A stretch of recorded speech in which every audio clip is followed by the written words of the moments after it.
Dans le prochain épisode de Plus belle la vie, Vidal est à la merci de la folie. Eric et Baptiste sont face à de grandes décisions. De son côté, Lola parviendra-t-elle à sauver Chaussette?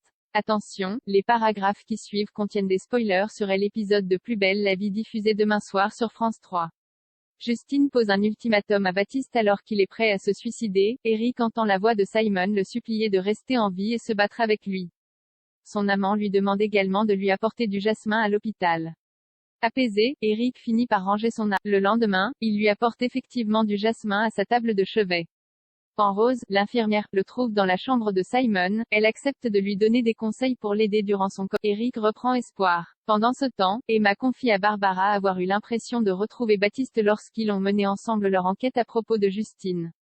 Toutefois, elle a bien noté qu'il était encore avec elle. Mais Barbara l'encourage à se battre pour leur. De son côté, Baptiste est mort d'inquiétude, sans nouvelles de Justine depuis que cette dernière a été sollicitée par Jourdan. Il se rend dans le bureau de Revel, qui avoue que Justine a manqué de ses appels téléphoniques, ce qui n'est pas dans ses habitudes. Cependant, pour lui, la seule façon de coincer Jourdan est d'attendre qu'il demande à Justine de démarrer un incendie.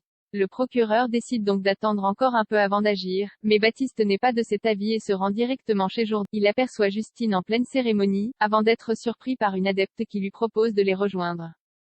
Baptiste décline habilement. De retour chez sa petite amie, Baptiste lui laisse plusieurs messages vocaux. Justine finit par rentrer, épuisée. Elle est néanmoins touchée que Baptiste se soit inquiété pour elle. La jeune femme avoue qu'elle n'a pas envie que leur relation s'arrête et lui pose un ultimatum. Pour que ça marche entre eux, il doit arrêter de voir Emma.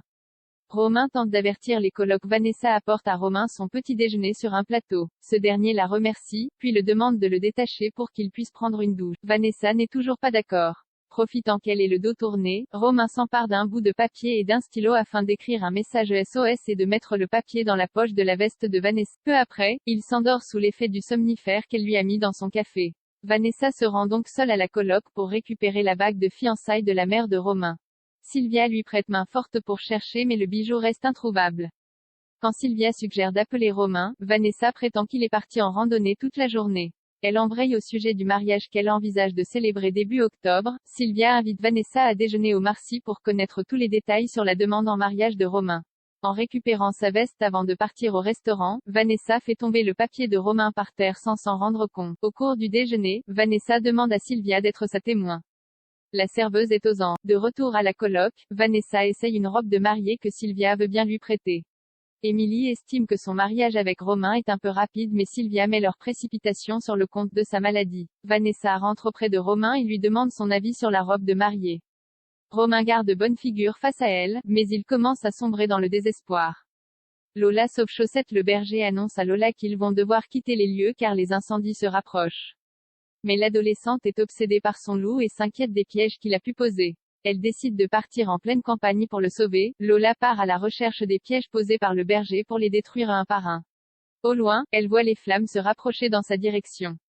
En même temps, des visions de Betty en train de la dénigrer apparaissent. Mais Lola finit par retrouver Chaussette. Quand celui-ci paraît agressif, la vision de Betty lui conseille de s'éloigner de cet animal trop dangereux pour elle. Mais Lola lui tient tête. Pendant ce temps, Kylian réussit à joindre le berger.